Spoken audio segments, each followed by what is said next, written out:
Esengo ngambo na ngai baimboka ya bokuta na bino mokolo lelo na tina kosola mambi etali mboka à travers émission pona mboka ya baimboka pona mboka émission etomboka mongo a population pepene ya bakonzi na tina te mambi maso ekosala na République démocratique du Congo esalema lolenge bani baimboka lelo na kanisa kosola bino mambi etali état de siège résultat nango ya linini. Résultat, il y a état de siège. Ezali nini. Est-ce que écopé ça du côté positif, du côté amalamo, to écopé ça du côté amabe poto comme on a été moi mboka fait sur moti sekedi askili bon ko yingela kuna na Ituri na tina ya ko landela mambi etali bongo état de siège toko sur la paix mambi etali dossier matata ponyo boyebi solo balobite matata ponyo bako batela ina bandekone ya est que ezali ya solo poye alobi maboko na ezali pembe ayebine makambo wana te atikala kolia ata misolo liokote na makambo etali bokangalo nzo tokomeka kosola yango awa tokosola dossier ya mwana mboka Vital Kamerhe na tina base boko condamné ye 13 ans travaux forcés mwana mboka ko sila toujours na ko déclarer que aza innocent na makambo procès yango est-ce que eleki malamo cour d'appel tokomeka osaba analyse awa réforme électorale oyo kopisa mbilinga bandi komusu balingi te confession religieuse et kwa makambo batu su alobi te bapesa yango na société civile baimboka makambo nyonso koleka na mboka pe na moniele boko andana bokebi nyonso nde batango iso te kawele lili ya libanki na sali kasa elongo na mwana mboka don Israël Hubert Mbouyi, président de la Ligue de progressistes, na yende tokomeka mon comme maniola, mambi masu na sili kolobawa. Mais au pena na kometa c'était Israël Kambo il y a affaire ya pétition contre le gouverneur Mwana Mboka Richard Moïse oto yokipe te bisika azali atambola ki malamu te o azali assistant na ya ko beta kambela tango isote mosala o bino bo mona Richard Moïse a kosala ila mosala malonga te pe vraiment yibi bon to yebite est-ce que eza ya solo Mwana Mboka Richard Moïse o nyonso to mona na lola ba ezali nango kaka ko pakola kaka mafuta mais oza na se ebombami to yebite to kosola ngo awa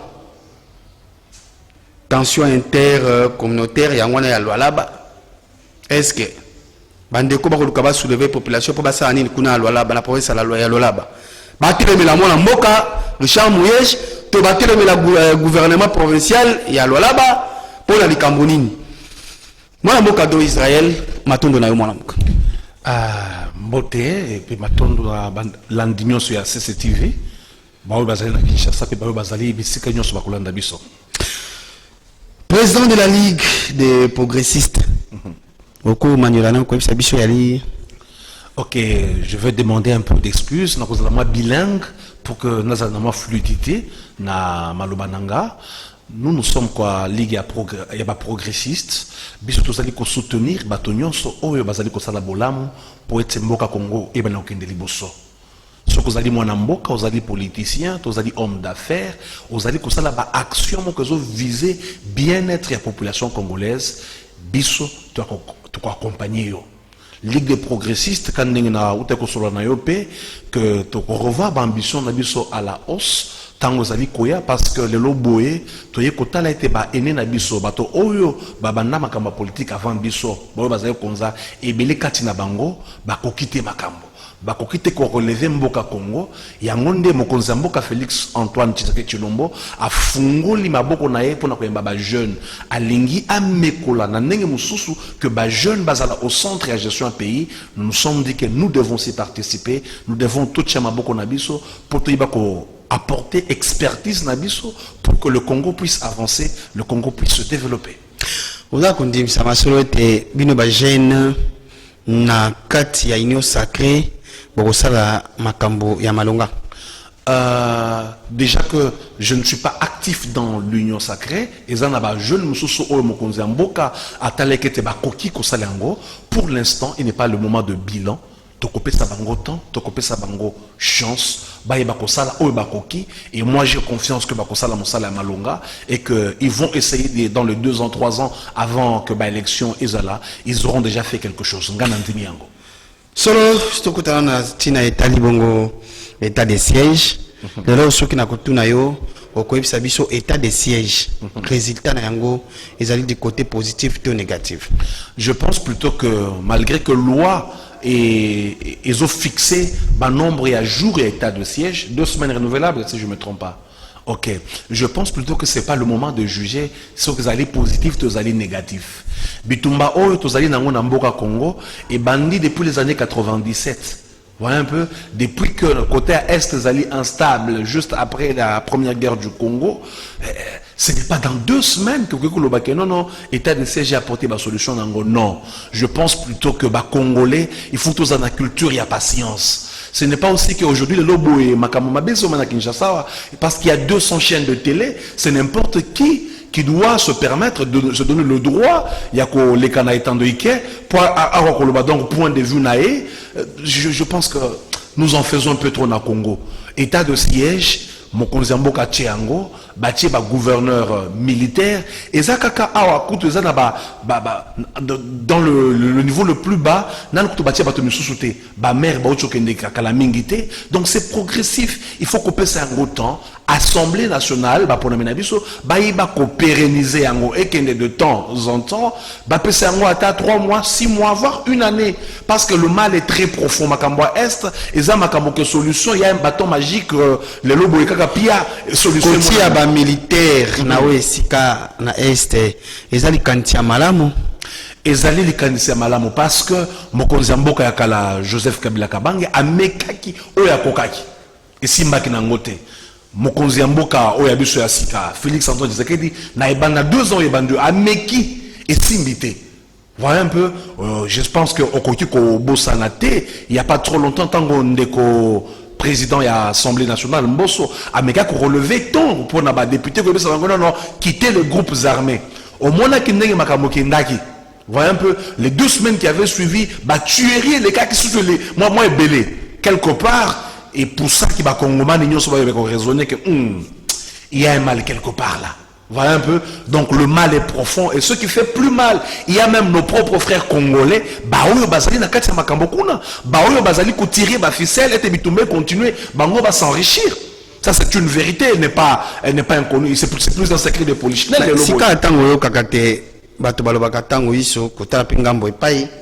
Balobite makambo ezoleka na ngumba République démocratique du Congo, bato bako créer problème mingi kozala bato yo bauti na ngambo ya FCC pour na yo okozongisa boni.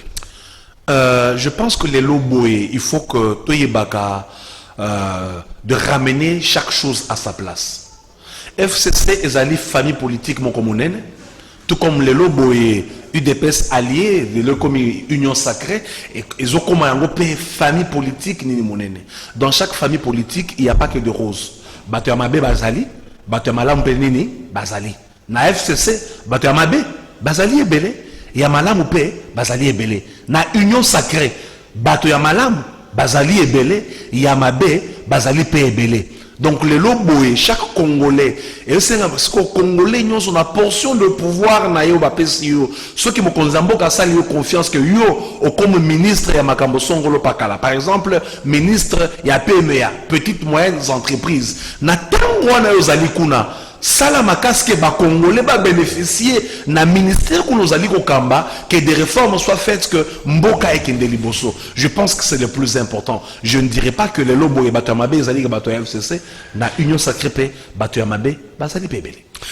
Moi Mboka toko trapeli solo toujours karabat bauta ki na FCC.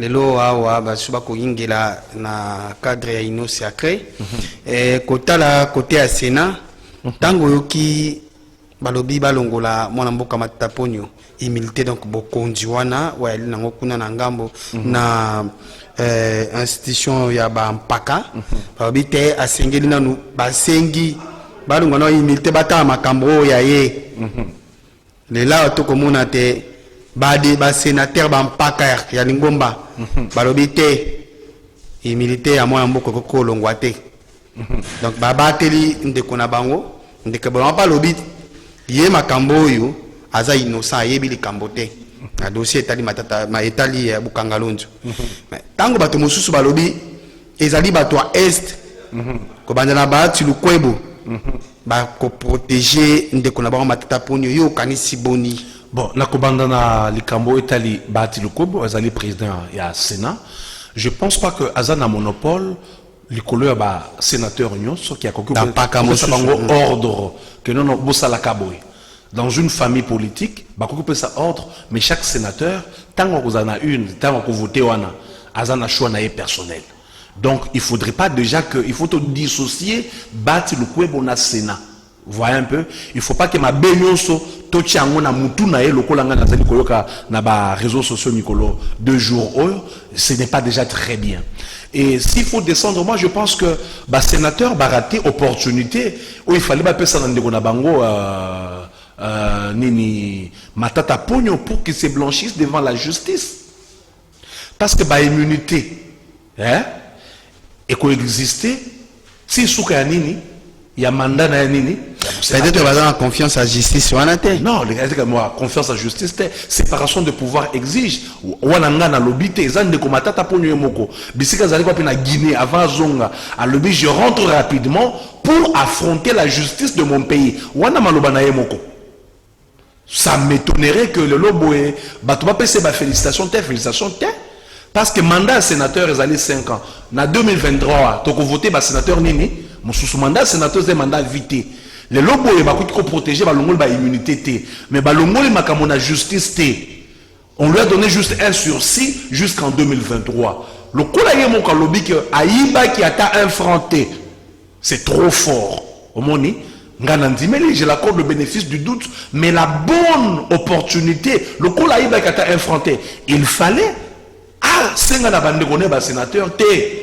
Botika ngala qui ne confronter nini justice. Ce n'est qu'une partie remise. D'ici 2023, justice est qu'on rappelait, il suffirait juste que na moi brèche entre les deux élections ba ko rappeler épée ceux qui coupable ba ko condamner ba ko juger ba ko condamner ceux qui innocent ba ko acquitter. Tout le monde est à la justice et ça ba to mususu ba kenda kuna ba quitter bango bazongi na ndako ba to mususu pe ba kangi bango bolo na kati boloko. Ce qui n'a pas malamu ba to musunde ba komona. Tant que tu as exemple à mon amboka Vital Kamerhe parce que sur le BT mon amboka Vital Kamerhe ils ont cambo ils ont dossier politique ils ont dossier politique ils ont dossier oyo mon amboka Félix Tshilombo Tshisekedi a sepeli kutikande kwa ye oya bitumba oya lit na tina etali maponomi po alingi teke ndeko Vital Kamerhe za libanda pe makambo na ye et que ne alombango le quoi candidat en 2023 bato mususu balobi lolenge wana basusu balobi aza moyibi ya solo faux justice et condamné na ndenge esengeli c'est que nazongi epa na yo lokola analyste président de la ligue des progressistes okanisa boni na mambi yango na mambi batali kwa ndeko Vital Kamerhe. Je pense plutôt que bato balobi que ezali politique pour na ba problème à ba élection nandimite. Vous voyez un peu, ça peut être des dossiers politiques, mais pour la élection, n'indimité. Parce que Ndeko Vital Kamerhe, avant Makambo à procès, c'était le bras droit du président de la République. Il avait la même mise. C'était comme le vice-président du pays. Vous voyez un peu? Donc il avait la même mise sur toute la gestion, quoi, de tout le cabinet quoi, du président. Et après ça, le lobo est total. UNC, ils ont bien représenté dans le gouvernement. Ceux qui avaient un problème politique, qui avaient une élection, il y avait d'autres mécanismes pour éjecter, il y a UNC. Vous voyez un peu? Mais jusqu'à preuve de contraire, l'UNC a beaucoup de ministres dans le gouvernement et l'UNC a encore des conseillers dans la présidence de la République. Le mandataire est belé. Pour dire qu'ils sont encore alliés. Maintenant, je peux demander à Ndeko Billy Kambale, secrétaire général actuellement. Je sais qu'il a la fougue, les jeunes, mais il faut qu'il sache contrôler ses propres mots. Par exemple, des fouilles à été lancé. C'est un monsieur assez intelligent que j'ai déjà rencontré personnellement. Dans la conférence, on a déjà eu à échanger plus d'une fois. Donc, il faut aller le juste milieu. C'est bien beau de mettre la pression. Mais il y a certaines paroles qu'il ne faut pas couper ça donc à la va-vite. Par exemple, Baloba dit que non, qu'on démissionne à le gouvernement. Si le lobo est ça fait déjà 3 jours de Kokamere, 2 jours, que verdict est quoi? Balongwe gouvernementé. Et je pense même que balongwe gouvernementé, Bakozala Kakawana. Donc il faut qu'il gère ses propres mots, qu'il gère sa fougue pour son avenir politique et l'avenir politique à l'UNC comme parti. Ozoko ndimisama vraiment te relation ya INC na kati ya Union Sacrée to vis-à-vis à Kolobakate Vital Kamerhe na Félix Tshisekedi relation ezali kaka. Relation ezali parce que relation oyo lié bango ezali relation politique. Na relation politique on a baye na cash cap pour le changement. Les loboé cash one les existé dans l'union sacrée. D'ailleurs ce sont bazali ko bénéficier d'un privilège et belé. Donc relation ezali qui boma staté, ezali qui boningate. Engagement ya ndeko Vital Kamerhe na Félix Tshisekedi Tshilombo ezali engagement des personnes mais ezali engagement des partis politiques. Engagement de pouvoir. UNC Basangani na UDPS Basali cash. Eza Vital Kamerhe na Félix T. Ceux qui ont Vital Kamerhe, les lobos azali na prison, vous avez un ministre na Union Sacrée. 13 ans il y a condamnation à Vital Kamerhe. Travaux forcés pour Nayouf. Est-ce que ezali digne na justice ou EPC et Penza?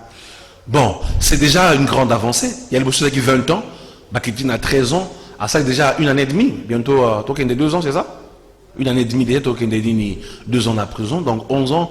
Donc je pense qu'il y a des mécanismes où je parie bien d'ici 2023-2024 à cause d'une grâce présidentielle. C'est possible parce que c'est un allié de taille, il y a Mokonzi-Mboka. Il peut s'avérer, si la justice dit qu'il avait fait un forfait, mais le président peut le grâcer d'une manière ou d'une autre, ou peut communier sa peine, à quoi diminuer en haut. Et d'ici quelques temps, on verra bien qu'il y a Vital Kamerhe par l'implication à président de la République, à quoi Boloko.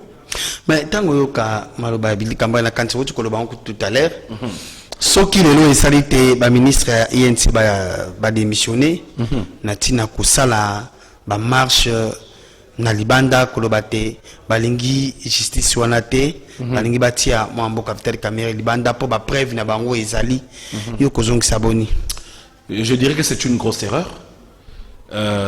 Ce balongwe na gouvernement ba konomé ba ministre misusu papa moke ko fate moke kende ndeko fayulu alobaki awa ngaka ka vérité des urnes le loboye et comme nini préparation à nini il y a ba élection.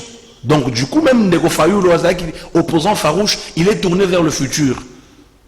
Awazo bundaka makamoni na mobeko nini ya maponami wananda azobunda ngo siko. Vérité des zones to nini pemeni to komota nini 2023. Donc à un certain moment quand la machine est déjà en marche, il faut prendre le train, il faut partir avec, trouver des mécanismes au bakuki ko sala quel lobby ils peuvent utiliser pour que le bureau doit canner notre lobby. C'est possible d'ici 2023 que Mokonzi Mboka part maintenant sur le pouvoir discrétionnaire d'une constitution PCE avec Grâce de Kamerhe. Par exemple, voyez un peu, pour que le parti subsiste et vive encore. Mais le lobo avec les difficultés, au président d'Abango Azalité, parce que Vital Kamerhe, Azali Moutoumukete, Azali Moutoumune, Namboka, vous voyez un peu, c'est une grande tête qu'Azali Naboloko, Azali Akurangama, Bolongwape gouvernement.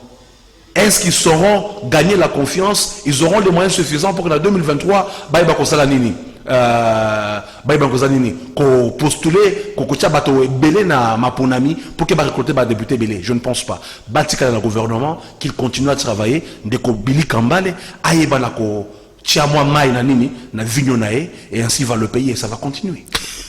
Baimboka ni na sema tango isote kawele elili alibanki na seli kasa baimboka bolanda émission na bokebi nyonso elongo na mwana mboka otokosolane mambi talimboka na bokebi nyonso ndenge na bakatango isote dans Israël Iber Mbouyi wazali bongo président de la Ligue des progressistes na ndete commande na mambi etalimboka male malembe tokota na kamotali réforme électorale pour na yo na maso ali koyoka bato musu balo bate esengeli société civile esengeli confession religieuse pour na yo na poste ya président na bokebi nyonso soki okoki kosunga bayimboka bakondola bokebi diko ko proposer ngambo wapi basi abongo kokuwa bâton ya commande. OK, j'aimerais recadrer une chose ba kongomani ba na kolandanga malamu.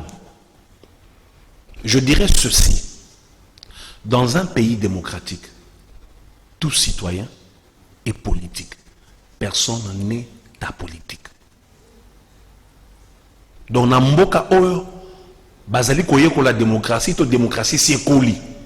Motonyos, oyo déjà kokisi 18 ans, azali politique, motomoko azalaka apolitique te.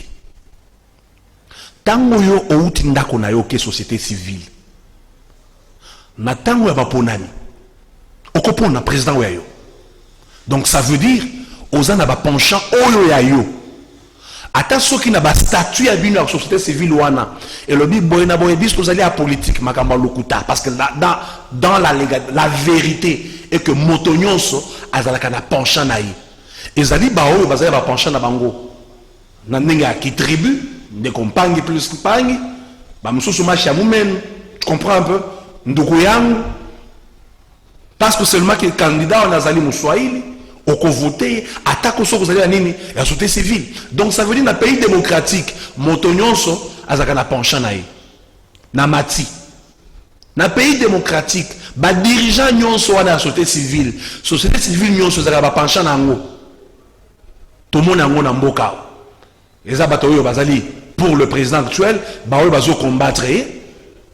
Les abatoyo ba combattre ki nini président nini yakala Joseph Kabila, ba oyo bazali combattre mais c'est quoi bazali na nini ko soutenir nini président actuel. Pour dire quoi? Ata la société civile bato nyonso bazaka nini na moi politique. Donc bazaka na ba choix na bango. Na kila makambo ya religion na église batangisaka moto te pona oyo to kopona oyo te batangisaka nde makambo ya nzambe. Église lobaka au centre du village mais bandini ya ba église bazalaka na ba parti politique. Donc mutu nyonso asambelaka azalaka na nini na parti politique na ye.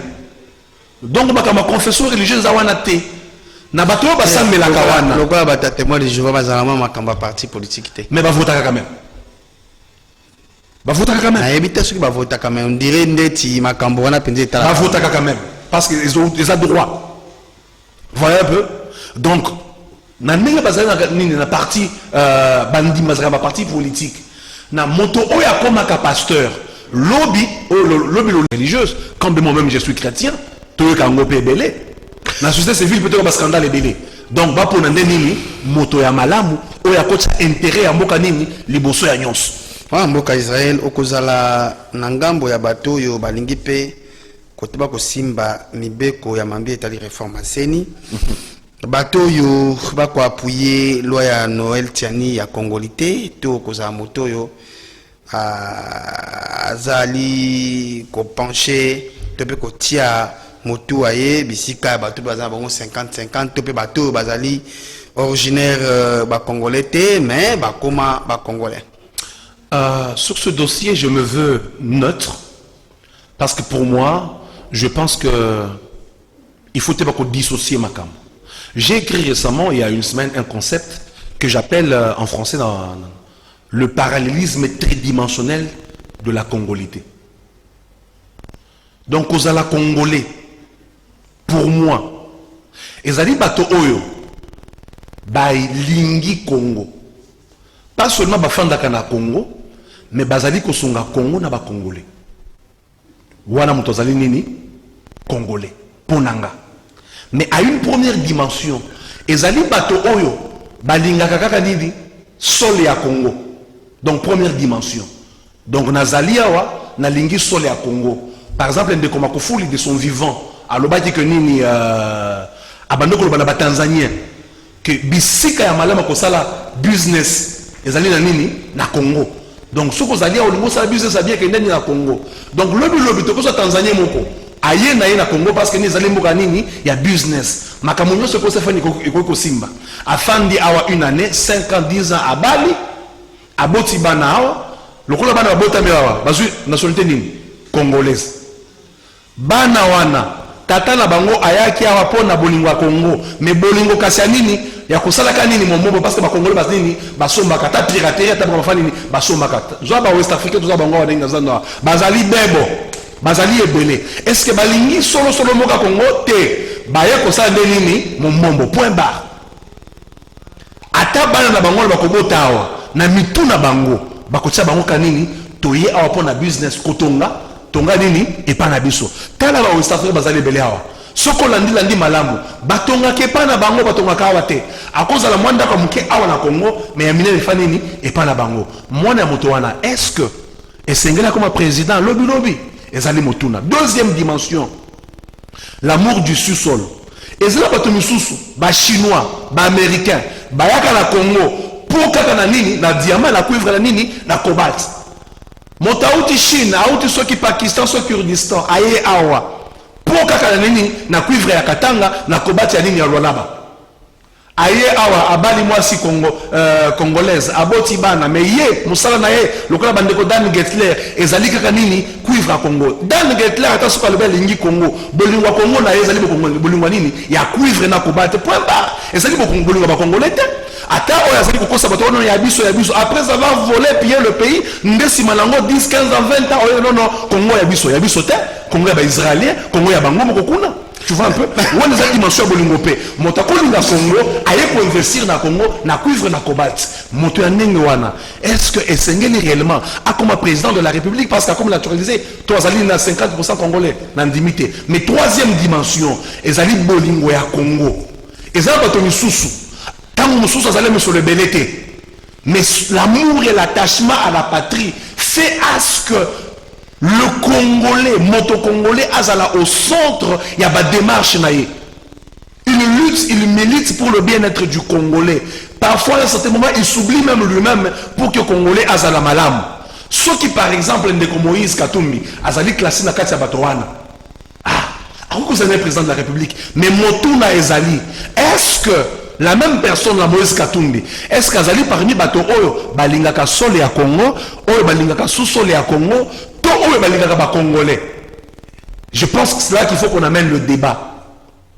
Moi, Moka, na mekana nous na tikana dossier congolais pour na monter bato musuba salinga sin pour na kolobate na dossier le loto comme tout zonga na mokena likamota li INC po na zoko zonga na kozonga na dossier ya congolité l'INC tango yoki moi mboka Bili Kambale a kolobate a décidé le secrétaire général ya ko zongisa ba cadre na bango sur la partie na tina ba ba pour évaluer accord ya Nairobi pour na yo oki ko kanisa bonito conseil ne kokopesa na ba imboka o ba sengeli ko vanda na tina ko évaluer parce que ezali terme yuzulu ba mingi évaluation ya accord ya Nairobi. Je pense que ezali terme politique à l'époque.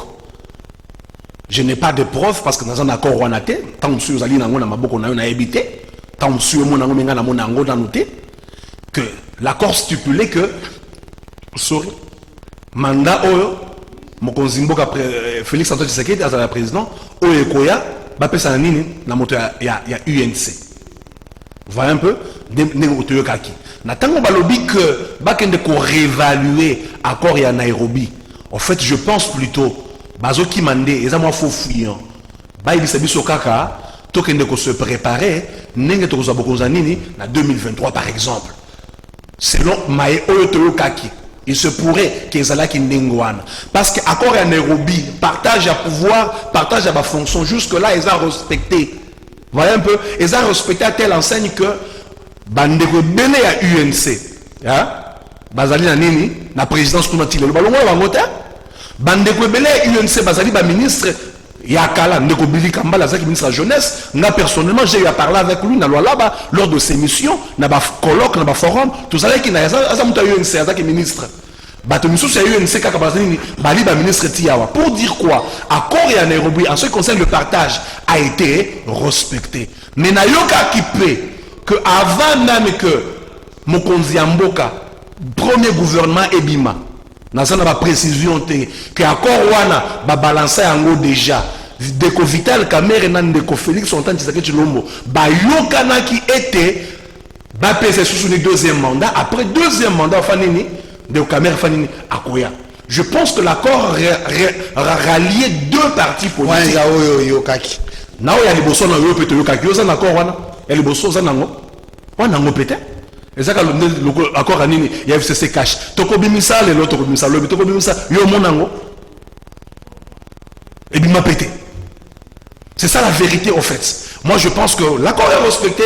Bandeka UNC bazali respecté. Na partition ni ne pas pouvoir. Ba pesi bango ba ministère rebellé. Ba pesi bango ba fonction rebellé. Ba msou bazali na présidence qu'on a tiré le balongo le bangote. Bazali ko jouir na nini na accord oyo ndeko Vital Kamerhe asaki na mokonzi ya mboka. Maintenant nous mboka dans Israël na kanta wetu ko kenda penza suka. To manula sur la mambi etali affaire et pétition contre le gouverneur hein, donc affaire et pétition contre le gouverneur ya Lualaba et puis kotala ba dossier hein, ko observer kotala lolinge kani mambi e koleka kuna na province ya Lualaba kino lelo mwana mboka Richard Mouyesh akoyingela na kanisa na engumba ya République démocratique du Congo, plus précisément na ville ya Kinshasa où asina na kozonga na Lualaba te kino lelo to yebi vrai problème vraiment te tindenge et comme makambo ko destituer makambo ne sonabite soki ko sala moi synthèse moko mokie na ndenge yo zali moko ya bato Lualaba nini yo yebi na dossier à faire ou ça pétition. En fait, nous avons retracé historique. Il y a quelques 6 mois, dans le mois de décembre passé, après conférence des gouverneurs, oyo na suka nango yo nanga to monaki ba gouverneur oyo ba beraka na nini na union sacrée nini ya République démocratique du Congo pour na ko meka ko sala elongo na nini na mokonzi mboka Félix Antoine Tshisekedi na kati ya ba kombo batanga ki wana oyo ka commandé ko nini Richard Mouyesh Manguez Mons. Ça veut dire que Yépé il fait partie à nini ya union sacrée à Boyate Andima. Parce qu'un gouverneur est le représentant direct d'un président de la République dans la province naïe. C'est presque impossible ou trop difficile que Ozala en contradiction d'un président que vous représenté. Rapport, mais ça ne marchera pas. Donc il y a les bosso il faut baïba. Ndeko Richard Mouyesh Manguez Mons Andimaki pour faire partie à nini l'union sacrée. Na simanango wana. Ezalaki na makambo esalamaki na Lualaba kuna ndeko Fifi Masuka Saini ou azali vice gouverneur apportaki ba accusation moko o lelo ngaboye na bato ebele tozo qualifier que ezalaki ba fausse accusation soit disant que ezalaki na ba détournement ya ba deniers publics na nini na makambo etali makambo ya redevance minière soit disant que il y avait beaucoup de comptes fictifs au ebele ceux qui 20 ceux qui 60 oyo traçabilité na bango fanini et bana quitté na tango mo mukele kaki ba ndeko IGF bayaki na province ya Lualaba pona koyeba ko nini kotalisa makambo nini ezosali makuna basalaki mission na bango bazongaki gouverneur de la province azalaki invité par la présidence de la République entre autres par le président nini de la République na koya na yewana akomaki awa quelques jours après il avait des problèmes de santé apikaki nini il était vraiment tellement malade, il fallait une évacuation urgente.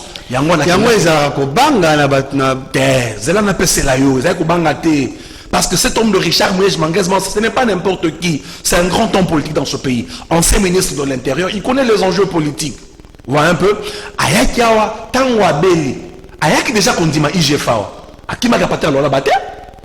Toi qui n'as qu'à faire du sapate alola bate. Ayaki n'a qu'à répondre awa. Malade des huiles awa. En Afrique du Sud, ici, à peu près 2 mois. C'était grave. Mais par la grâce de Dieu, nous disons merci à Dieu. Na nenga batela ki moto ya mayele, moto ya boanya, moto ya zali na bolingo ebele pour na ba kongomani, pe pour na ba Lualaba. Parce que le loboye, il faut yebaka, moi juste parenthèse, que le Lualaba, depuis 5 ans, hein, et zali province où il se démarquait parmi toutes les provinces. Le Lualaba, c'est la province la plus développée depuis 2015, depuis avènement bah commissaire, depuis décentralisation. Lualaba s'est démarqué dans le domaine tout. La province là on a plus construit des routes, là on a construit des grands bâtiments. Et Richard Mouyesh Manguez Mons azali moto ya Yambo, gouverneur ya Yambo oyo azali kolongola Sony ya nini ya République démocratique du Congo. Mais chef de l'État utikoza kuna moni pe loko te. Na okoma papa, na okoma. Na tango ayawa ke na Afrique du Sud. Abelaki. Tozeyi be bato musu bakenda batika lozonga ta. Yo yibango bakomona bangoti. Tango Mexa lobi ke non lo santé comme malamu. Alobi ngai nazozonga na nini na mboka nanga moto ndengo ndaza moyibi avec la bagarre de terre avec la police terre avec la FRDC na mbeto l'hôpital te azaki yemo qu'on assistant na ye na tango yo ki nous autres ki zongi malamu alobi je rentre dans mon pays na ke ko répondre nini na invitation ba pesa kinga azongi ya na nini na Kinshasa moto anengo na to beta maboko yo accusé nga ba bengi singa na ye ko répondre ça veut dire je ne me reproche pas de grandes choses je suis sûr ya gestion nanga na tango aye mokonzi mboka nde abenga ki il faut pas recevoir hier pour qu'il y ait zonga ceux qui me konzambo ka bengi ondeko hein na ko ndona bokebi OK na nini na l'autre la quoi na palais de la nation kuna ceux qui ebisa que ba 12 heures attends ceux qui 15 heures et koki aussi longtemps que ba biso non kende na note yo kende okozela mokonzamboka omoni yango ndeko Richard Moïse Manguez-Mons azali kozela. Bientôt là, nous croyons, nous espérons, il sera reçu par le président de la République. Après quoi, nini à Kozonga. Mais Mikolo Tozali Koyoka na batomoko boye bazangi mayele oyo donc na ebite tibia na bango et tibia ezo sunga ba tibia na bango sunga bango pena te. Que voilà que oh ba planification to basala qui que non il faut qu'on destitue, il faut motion. Tant biso to crier au scandale. Comment changer ma stratégie na bango que non il faut passer la pétition population et signer départ à Richard Moïse Manguez-Mons wana makambo lokuta et ko sale maté pe ko tikala ko sale maté attention qui va signer ba signature wana et ko sala de nul effet pour la simple raison que Richard Moïse azali wana Kinshasa par sa propre volonté et ça dit mon consembo ka bengisi aussi longtemps qu'à recevoir y était à Kokendete attention qu'à sali une année à cause de la gouverneur de province madame Fifi Masuka à cause de vice-gouverneur attention qu'à sali 2 ans comme 2023 moyen qu'on destitue ezalité dès l'instant que ezali mon consembo ka a bengisi sinon ezali ba manipulation ni mo ezali à bien te est-ce que ndingo yozo komona est-ce que solo Richard Mouyej na Lualaba azali na ba fait bien accompli est-ce que Moussala Vitel qui a Richard Mouyej na Lualaba eza kundimisama est-ce que Richard Mouyej a changé nini na province ya Lualaba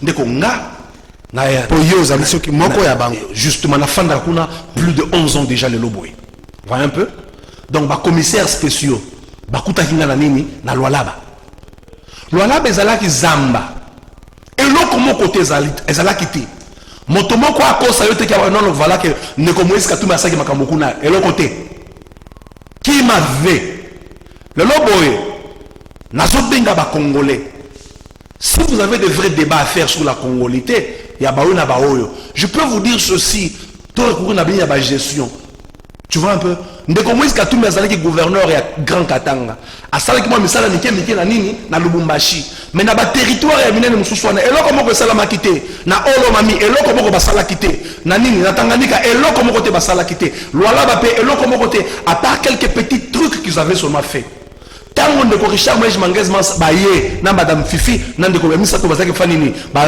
commissaire nini spéciaux bakuta ki Lualaba eloko te ezalaki Putulu na Putulu eloko moko te salamaki. Depuis 2015 va comme implémenter ma réforme asali musala lokola nanu omona te awa Congo ezali na province mo côté awa na mboka na biso Congo bakoti koloba ete ke bango basali ki musala kolika Lualaba etalité kende na Bazule kende na Owele kende na nini na ba province wa Bandundu na grand Bandundu ba Congo kende na grand Kasai eloko moko te ndeko mais soko komi Lualaba tu seras stupéfait soko ba comme ko tanyela yo makambo oyo ndeko Richard Moïse Manguez-Mons asali ata ba bazali ko finga ba kufanda kimia na inga tinosumu tuna moko po mibeko na biso robite moto lokwa net gouverneur poisse ya kolongwa na wa yebonga il faut ba destituer na niveau ya assemblée provinciale neti koloba assemblée provinciale ya Lualaba est-ce que vous avez kondimisa mate soki solo ndengo siko maniola wate mwana mboka Fifi azali bongo vice Fifi Maswa ko vice gouverneur azali ko propager maloba ya malamu te ba sango ya malamu te pona Richard Mouyej est-ce que ba député o ba sengeli ko destituer Richard Mouyej bazali ya communion parfaite na mwana mboka Fifi Maswa avant la Komakuna ta place dans qui on a ba œuvre le Loboé la seule province où ils avaient une institution établie, un bâtiment construit, baroute construit. Baroute construite, voulais-je dire. Et ça dit Lualaba. Le loboé, Ndeko Richard Mouyej Mangezmans, a métamorphosé Lualaba, Makambo changé. Le loboé, à cette allure d'ici quelques années, et comme moi, moi, pour ton habit sur Congo, quoi. La propreté, l'excellence, le loboé Lualaba, ils ont un boom immobilier. Bâtiment et belez ont poussé, le cola nini, le cola massango la nini, na tango mvula, quoi. Donc le Lualaba est en plein développement. Il y a un élan de développement. La seule province, Wapi, pas Wapi, Ndeko Félix Antoine Tshisekedi Tshilombo Mokonzi Mboka Oyo, depuis qu'il est président, a inauguré dans l'intérieur du pays 3 fois. Atinda Ndeko Vital Kamerhe qu'on a inauguré nini, bâtiment à ligne à gouvernement. Atinda Ndeko Thomas Loaka, ministre d'enseignement, a Ndeko inauguré un amphithéâtre à Minendelo na Congo. Et zali na province mon côté bi pas Wapi, et zali un amphithéâtre moderne. Soko zali mo tangisi, soko zali professeur, ata soko zaka na université au fan na pas nini na Californie. Tu n'as plus besoin à konini ofta billet oya. Tout ça na ba écran géant monel ko le kanda ko ni mur oyo. Donc na kata auditoire wana ozali na ndako na yo ofani na ba élève ozotalisa wala Richard Mouyej wala ba œuvre Richard Mouyej mon côté ni balete asala yango na Ista asala yango na Unicole asala yango na Istem na mbongo ya nini ya secteur nini minier artisanal. Voyez un peu non artisanal bono kusama ngo makamba lokuta le lobo to tuna na ndeko fifi masuka makam bâtiment wana ba amphithéâtre botonga kiango na mbongo nini centre de négoce ya Musompo botonga kiango na mbongo nini. Tu vois un peu, c'est ça la vérité. Le lobo, pour répondre à ta question makamba député, j'aimerais lancer un appel à tous les Lualabais et toutes les Lualabaises. Députés, biso population, to ali ba chef na bango. Biso nde to tinda ka bango kuna. Volonté na biso nde esengeli basala kuna. Soki ba déstabiliser province, soki ba mettre à mal province en Lualaba. Bango na biso to que se retrouver ba chômeur. Parce que le lobo il faut pas to ba yebaka. Pro nini assemblée provinciale, il y a un mode contre la exécutif. Bambula nyonso eleki depuis époque ya ba commissaire ba député bazali kuna na oyo ya depuis 2018 oyo. Mokolaka mon côté balakisa population que non awa de comme Richard Mouyej fani asala ki mabe. Ba bongo ça ba contrôle parlementaire et ça est quelque positif. Pour nani ba banda lobate. Donc ça veut dire qu'ils allaient manipuler par une certaine personne. Il y a un autre qui dénoncer awa. Makambo ils allaient kossama la Lualaba. Na personnellement, na kenda kotika mémorandum na ministère il y a intérieur et pas il y a mokonzi nini assez lokuna. La kenda mémorandum, il y a une crise intercommunautaire na Lualaba kuna.